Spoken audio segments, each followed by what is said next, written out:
A través del lenguaje es posible comunicar ciertos hechos de la manera más directa posible. Expresar nuestros sentimientos o nuestras opiniones.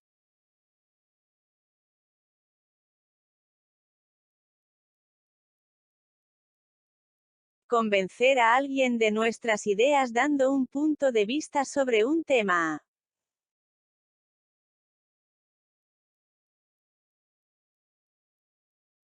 Es decir que el lenguaje, según cómo y para qué lo usemos, puede cumplir distintas funciones.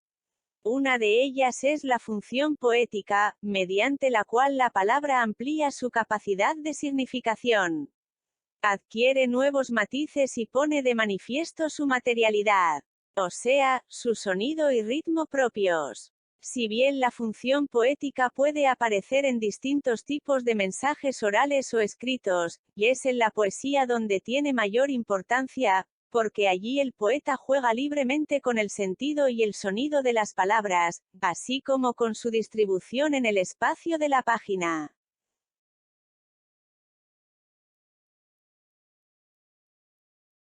En los poemas, el uso del lenguaje se caracteriza por la estrecha relación entre el significado de las palabras y su aspecto formal, así como por las combinaciones sorprendentes y originales entre los distintos términos.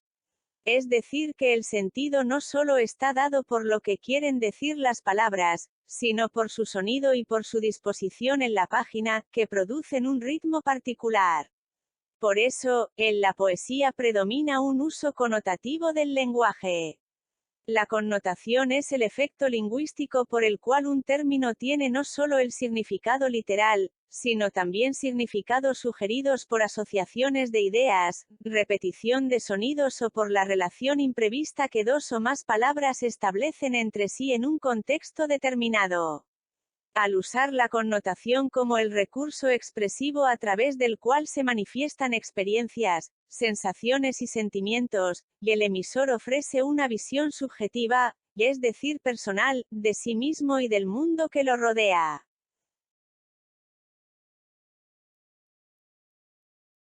El verso y la estrofa. Generalmente la poesía se escribe en versos. Los versos son cada una de las líneas del poema que solo ocupa una parte del renglón. Cada conjunto de versos separados por un espacio en blanco se denomina estrofa.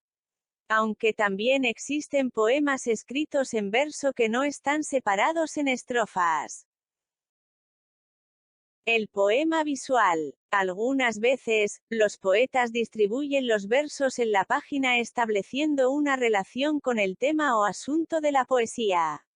Otras veces, la ruptura es mayor. Las palabras forman imágenes en el espacio de la página, como se observa en el poema visual Vida, de Augusto de Campos, que alude a un laberinto. El poema en prosa. Si bien no es muy frecuente, hay autores que no escriben sus poemas en versos sino en prosa, ocupando todo o casi todo el renglón. En esos casos, y el poema se reconoce por el asunto tratado, y el ritmo que tienen las palabras y los recursos expresivos utilizados, como la aliteración, la onomatopeya, la paranomasía, etc.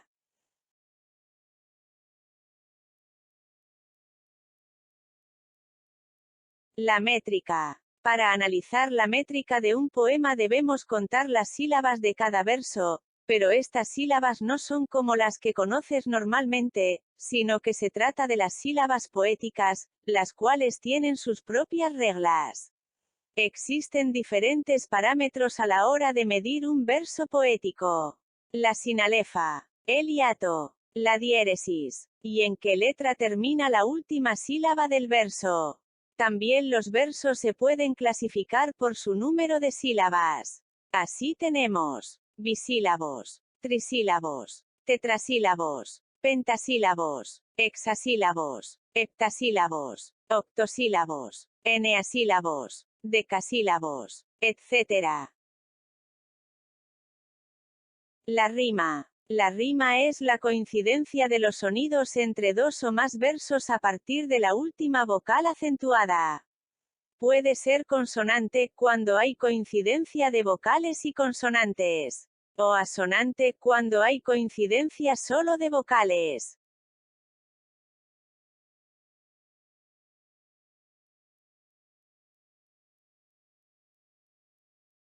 Los versos libres. Los versos libres son aquellos que no tienen una métrica fija ni están rimados aunque siguen un principio rítmico. Por ejemplo, el poema Calle dormida en el sol está formado por versos libres.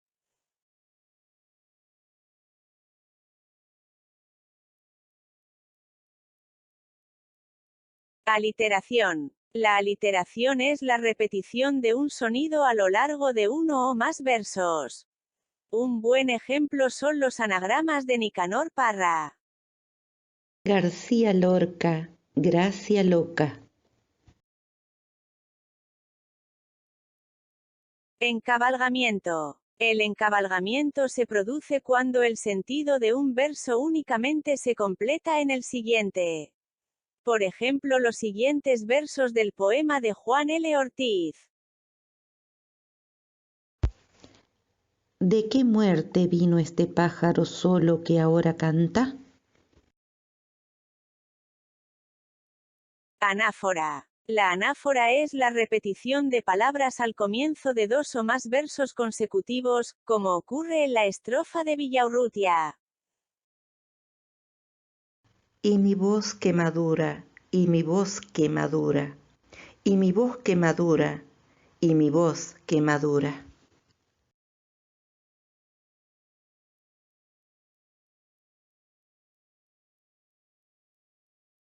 Hipérbole. La hipérbole es la exageración de una característica o de un sentimiento. Por ejemplo, es el recurso utilizado por Edward Lear, en su Limerick, al referirse al pelo de la señora Java. Se enredó en un chañar y sobre todo el mar. Personificación. La personificación se produce cuando un objeto inanimado adquiere características animadas. Un ejemplo se observa en el título, Calle dormida en el sol, del poema de Juan L. Ortiz. Imágenes. Las imágenes aparecen al lado del término real sin el nexo como.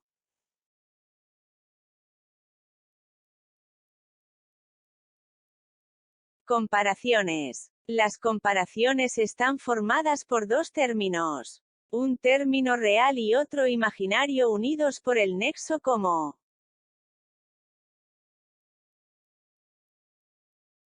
Metáfora. En la metáfora solo aparece el término imaginario en sustitución del término real, y que debe adivinarse.